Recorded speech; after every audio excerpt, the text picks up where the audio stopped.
Well, I thought I would continue with what I was doing yesterday, this existential, I think I called it Considerations on God uh, 1. And a friend that I know, a dear person, uh, made a beautiful comment on the YouTube posting. And a little goes a long way. I was really heartened that at least one person felt she enjoyed the program. But I did want to share these reflections, and as I said various times in the Spanish programs, a lot of times I do these programs to preach to myself, really. In other words, I need to hear myself saying some of the stuff that I've experienced and learned in order to, Joan Didion said, we tell ourselves stories in order to live. And that's really almost the essence of this whole thing. In other words, and I've, talked about this in other occasions, and I think I cover this in the essay on God on my website. Um, from an evolutionary point of view, human intelligence, human mental activity is way beyond what we need to survive. Um, to be good hunters and gatherers and clothe yourselves and maybe make a fire and cook. You don't need to have all this brain activity, which is actually detrimental in many ways. That's why we drink and drug and escape. We can get obsessed with money or with whatever other vices. I'm reading N.T. Wright today, very, very apropos to what I'm trying to deal with, the problem of evil and idolatry as uh, a disordered attachment to created things, to things that we have, or to ourselves even, that are destructive, that is destructive. So that one of the big questions is, what does this excess brain capacity mean for our understanding of whether there's a God or of creation or whatever? It would have to be some sort of evolutionary anomaly, a series of mutations that seem to be very adaptive, enabled Homo sapiens to survive better, but in fact, sort of redound or comes back to haunt you in a boomerang effect, where instead of using the brain to deal as best as one can, as we can as a species, with natural disasters that apparently are inevitable, earthquakes, seismic shifts, hurricanes, etc., we actually make it worse. We endanger the planet.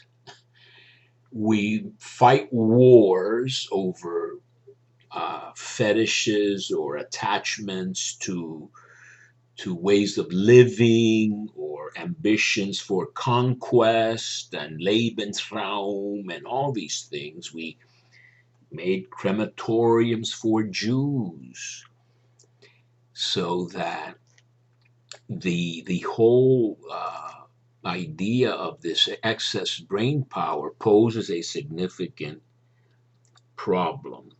And I have a feeling N.T. Wright is going to get to some of these issues, and I'm really reading him learning and in some awe, really, of how much he has, as we say in Spanish, chewed. I think we say that in English, to ruminated all these things, besides having read enormously.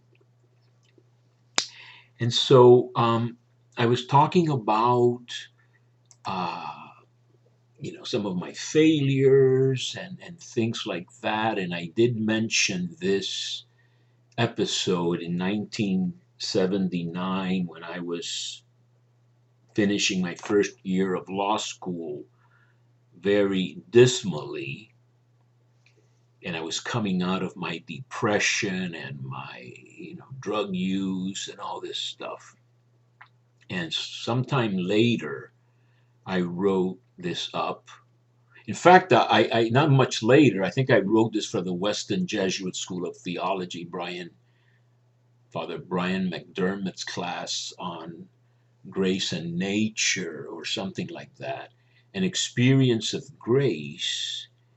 And I write, I'm not going to read the whole thing, but one night the captain, that's me, was in his cabin in the mystical state of mind that had become habitual in the previous day. So, like I said, as I started coming out of my depression and coming out of this intoxication that I had engaged in for a few weeks, I experienced this physical and mental well-being. And really, I am the first to say and point out that how we feel has a lot to do with how things are going and how our physical, state is.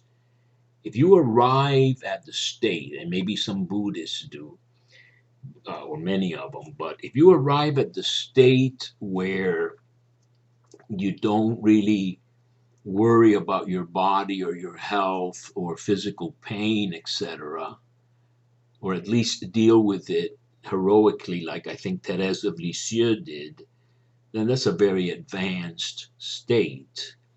But most of us are subject to these fluctuations of anemic states, states of our soul, of our mind, etc. And I was feeling better and better, and it became clear to him that there was a wondrous harmony in the universe, that it was all too ordered and logical. He felt himself a part of this whole and realized that he was an admirable man, a captain who had saved his ship and his crew. At this point, the idea of God presented itself as the culmination of his contemplation of the universe. And straightway, God himself entered through the cabin window, or so it seemed to the captain. In any case, God was there with him in the cabin, and Polvito, that was the name I gave. So another story about that. I'm not going to get into all that. Polvito means little dust. Experienced him as an oppressive presence. The captain thought he was going out of his mind. The weeks of tempest must have gotten to him, yet he could not believe that he had suddenly become schizophrenic, so he decided to submit to the God. At first he thought, whatever kind of being this is, it is too powerful, so I will obey. Then he feared that he was in the grip of a sadistic, omnipotent monster. But he reasoned like this: what would such a great being want with me from me? Why would he want to hurt me? He decided to trust and felt much consoled. He was able to sleep well that night, and the next day land was finally reached. I do remember reading this in class, and Father McDermott saying that it had, artistic uh, overtones, etc. But what I wanted to get into is how to buttress our faith in God, how to have this anchor that the letter to the Hebrews talks about, and that I think Pope Benedict XVI mentions in his encyclical that I really like, Spe Salvi, in hope we are saved, I think from Romans 8, where this word anchor appears. And what I often these days think about is the fact that I can discern instances in my life and in all my searchings all over the place of a certain pattern of God pursuing me. Now, that expression came from a nun or a religious sister in Mexico uh, shortly after I arrived in 1973. And at that time, all these crazy, LSD trips and all that were fresh in every sense. And when I started rattling off these crazy sort of ups and downs that I had had and other experiences, she said to me, God pursues you, which was a wonderful revelation. Obviously, friends and people transmit to us, convey to us our channels of divine insight or insight that comes from God, if we have that kind of faith. The idea that God takes the initiative. I'm very much, many times, a sort of a passive reactor.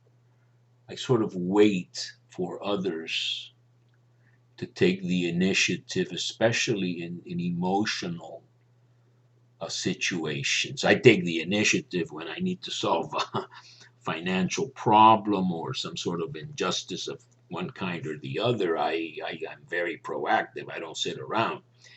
But when it comes to areas that I'm much more insecure about and have a much weaker foundation, family wise, and all these things, where I don't trust people very much, and, I test people many times, to know that, or to believe that there is a God who actually loves you in the sense that he has manifested himself to you many, many, many times, and in such a way that this harmony that Captain Polvito experienced that spring evening of 1979 in Cambridge, Massachusetts, I have seen instances of patterns and coincidences and many, many other things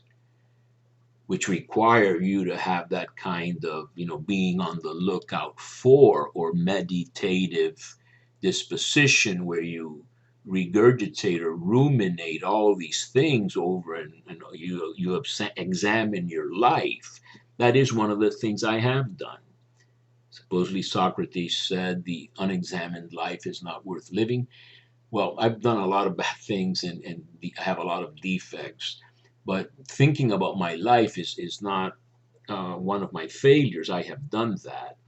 And I can divide it up into, I sometimes come up with a 38-year first part, which is a significant, period of time. 38 years is the time Israel went around in the desert, according to Deuteronomy 2:14.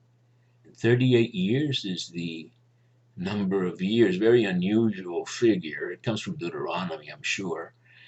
that the paralytic lay near next to the pool of Bethsaida or Bethesda, whatever the correct textual reading of that is in John 5. And so I've divided up my life into this happened. This is the first part, and then a second part, and then subparts or some other divisions. And then you have a grasp of the sort of your history, very much like what the Bible does. Creation, and then they go down to Egypt, and it's the coffin of Joseph is the last word in Genesis, and then you have Exodus, and then you have the whole Sinai block, and then you have the judges with conquest, and then rebellion, and then bad kings, and then exile, and then you have promises of an end of exile, etc. All this work, this is a good use of this mental activity, energy surplus that is, supra evolutionary, if you will.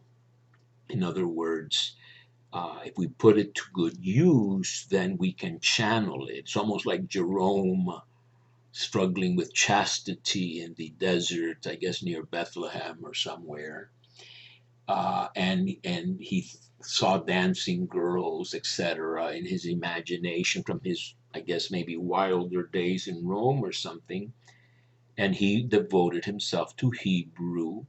So the tradition goes, and I think maybe from his own letters, and that kind of effort to learn Hebrew for him, who was good in Latin and in Greek, sort of anchored his mind. I'm looking at it right here in Hebrews chapter 6, which says, just before he talks about Melchizedek, that we should grab on to the hope that is presented to us, that we have as a sure and solid anchor of our souls. And there's a reference here which I'm curious to look up, Wisdom 7:23. Now this is in Hebrews chapter 6, verse 19. But if I went to Wisdom 7:23, I'm curious what that says.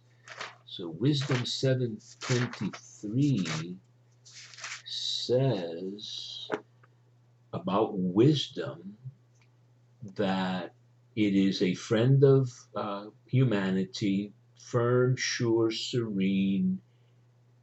It can do all things. It observes everything and penetrates the spirits, etc. So that's kind of interesting.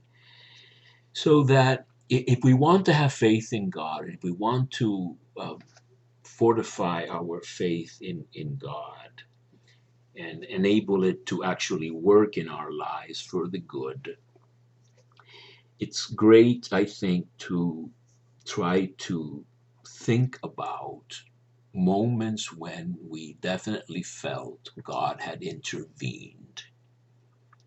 I remember I did an Emmaus retreat with a friend of mine who's a character. I have a lot of character friends from Key Biscayne. And this guy, by his own admission, was very arrogant, and he would only go to the retreat if he could be, room with me, etc. And he confessed to being so arrogant. At the very, the last day on Sunday, where everybody shares and everybody's supposed to be like risen from the dead, he was still in the doldrums. But not much later, I spoke to him, and he insisted emphatically, God has definitely intervened in my life on 2 occasions. So that he had this to grab onto. And so this is the vision of faith. I actually have a little article that did get published in the Josephinum on my website, Reflections on God's Providence and Activity in History. And I cover a lot of this, how the unseen God can only be discerned by this exercise of detecting with faith and with some creativity patterns, things that show. It's like the old philosophical, you know, conundrum or whatever. The garden. There's a garden, and it seems to not be growing wild. It seems to have some order, but no one has ever seen the gardener. And some debate, well, that order looks like it could be natural without a gardener, and another person says, no, there should be a gardener. Well, I again insist that faith is a choice. And I'm reading N.T. Wright, and he's talking about the Epicureans saying that the divinities or gods, if there are any, are not concerned with us. So do the best you can, cope the best you can, enjoy the best you can, not necessarily with excesses that would be detrimental to your enjoyment. So drink moderately, live, be merry, etc. Or the Stoics. This is all, from N.T. Wright, refreshing, my philosophical studies. I have a BA in philosophy anyway, but the Stoics say, no, the world is divine and it's the best of all possible worlds. And if you are in harmony with nature, then you will be stoic about it, and you won't be complaining or rebelling against what is just the natural order. There is no doubt that there's a lot of suffering in the world and in our personal lives. The theological view, in some ways, would be that, first of all, we are created in such a way that our weakness will ultimately be manifest. So that if you're on top of the world, money, women, song, whatever it is, you will never escape old age and probably illness. You will probably not escape being reduced, quote unquote, to a condition where you are helpless. That too would be some sort of indication that our being hardwired to believe in the supernatural or in God, especially if we have the software of Christianity into this hard drive. All the story of the Bible, N.T. Wright and I are completely on the same page. The story from, creation, Exodus, New Exodus, etc. Well, with that software, you realize that eventually you will be helpless and will have to turn to either a higher power or, a God. There's a line in Ezekiel, I will be king willy-nilly. I don't care whether they want me as king or not. I will be king. In Ezekiel 20, 31 or 2 or something. So that this framework of faith, that there is a God in charge, and even though you may have poo-pooed that for many years and doubted it and done without it as an unnecessary crutch for you, the strong person, chances are that at one point or another, I think David Tracy, the great theologian whom I met and read his books, some of them, talks about these extreme experiences, or what are they, limit experiences. This is like I was saying yesterday. You say, "Oh my God," when you're put in an emotional state of total desperation and total even panic and just intuition that there's nothing that you can really do except pray. And few, if any, are those who simply overcome all these natural reactions. I mean, there may be Buddhists in legend anyway. I mean, that may achieve that, but I don't know. But they themselves are seeking this kind of nirvana or some sort of liberation from the cycle of rebirth, etc. There's an interesting story I do want to share about a Buddhist, I guess an incarnation of the Buddha maybe, that was being surrounded by a hungry tigress who wanted to feed her cub. But the tigress was so hungry, she would not attack the Buddhist. So the Buddhist cut himself to allow the tigress to lick his blood and regain enough strength to devour him.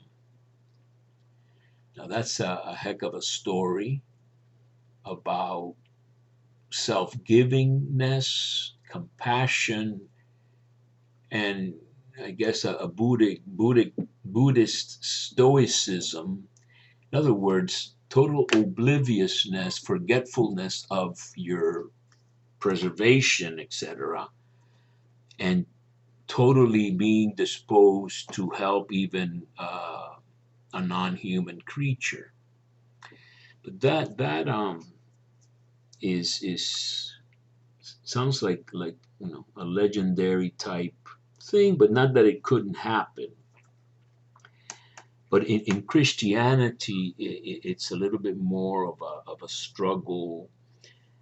Thérèse of Lisieux went through an atrocious deterioration of her whole gastrointestinal system with the tuberculosis she had.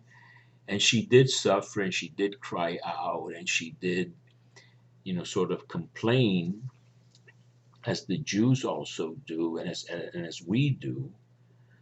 But nevertheless, again, I think what Christianity has to offer is this anchor idea that it doesn't depend on our self or our meditation or our Zen practice or whatever, but that there is a God above who can pluck you out or comfort you, etc., and that who loves you and has wanted to be involved with humanity by becoming a man. That would be the Christian version, message, vision. And so I do struggle with God in these days of COVID and many other things and old age and everything. I often tell God, life is just too hard. You've made the rules of the game too tough, too hard. Sometimes one wants to give up. But that gentle breeze usually blows, refreshing you, and one continues. And instead of being without hope in the world, as some of these letters in the New Testament say, you have this hope in God, freely, expressed and free of, doubts or some other thistles or thorns that stand in the way. The letter to the Hebrews also says that. And therefore, Paul teaches that this hope will not be defrauded or put to the lie. We will not be disappointed by this hope. because the love of God has been poured into our hearts through the Holy Spirit, which has been given to us, so that's what I am trying to practice and to maintain, um, listening to what the Christian software tells me. Hold on. In the New Testament, there's this great word in Greek, hypomene, hypomone, this perseverance, this holding on. In Spanish, we say aguante, which has to do with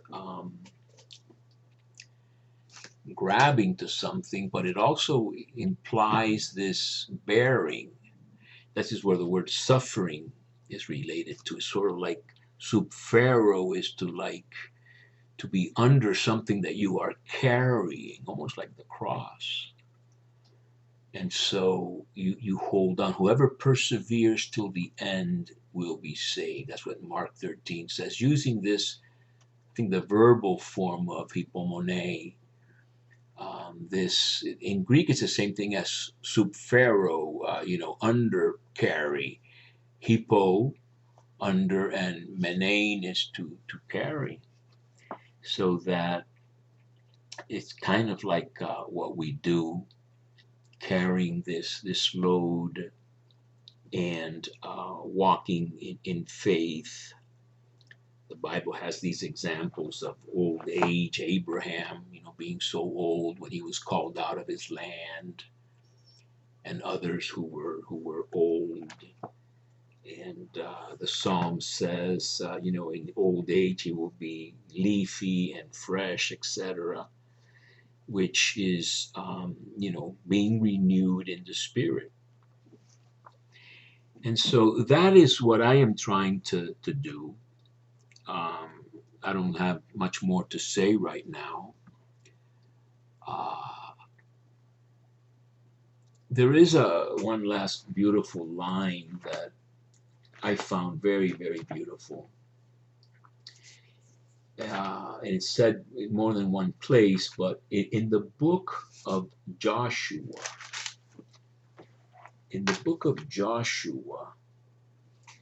in chapter 23, it says, as he's dying actually, "See, I am going the way of all flesh." I'm going to die. "Know in your heart and with all your soul and with all your heart that each and every one of the good words," or here they translate promises. There is no Hebrew word for promise. There is in Greek. But here they say good words, and the translations are all the promises that Yahweh, your God, has made in your favor. Not one of them has failed. Each one has been fulfilled. Not one has fallen. And when I sat at the St. Peter's Piazza when Thérèse of Lisieux was declared a doctor of the church, the very end of the ceremony, I found people that I knew around me, the Carmelites, etc.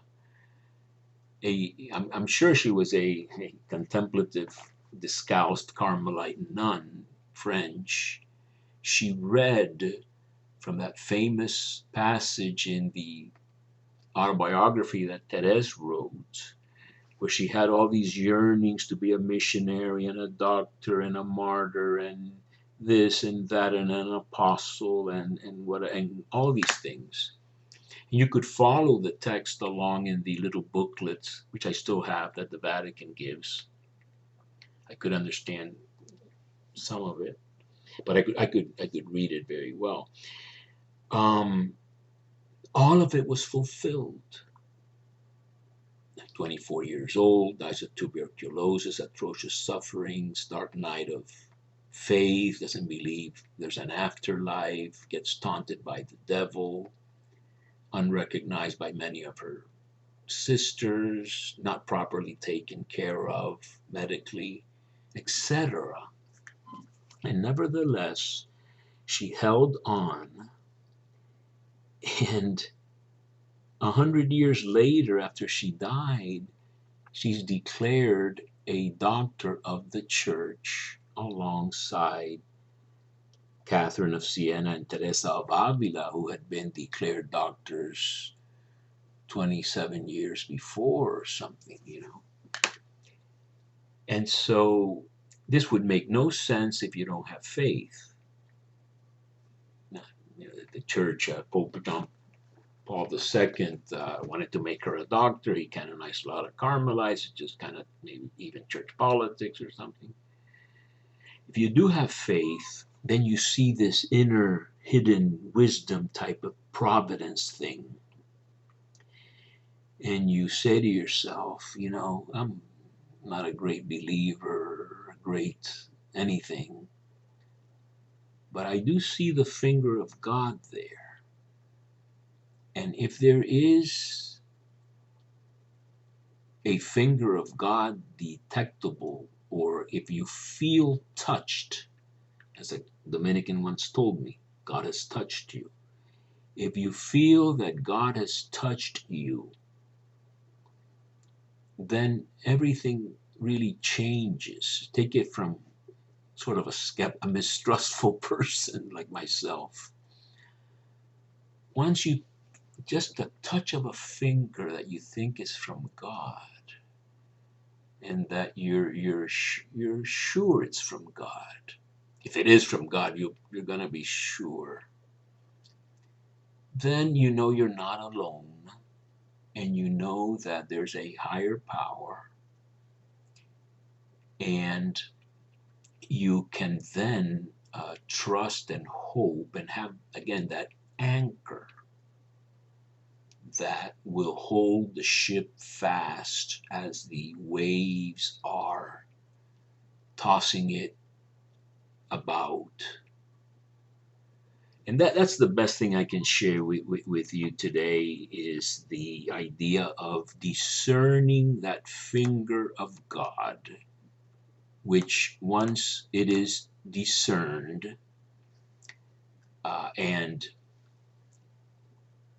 felt to be touching you, indicating this loving presence of an all-powerful, very mysterious being, who the Christian software tells us the whole story of the Bible, culminating on this with this cross of Jesus Christ and the resurrection, that empowered these cowards to remain firm. That's the apostolic faith. Well, then you have some real hope. You can almost say, in hope, I am saved. In other words, I have this harbor. And I think Pope Benedict, in that encyclical, In Hope We Are Saved, Spe Salvi, from Romans 8, I think he talks about this kind of assurance, which the letter to the Hebrews also talks about in the very first verses. And that is what I can share with you today, and it has helped me a little bit. So I do also hope it helps whoever is listening to this.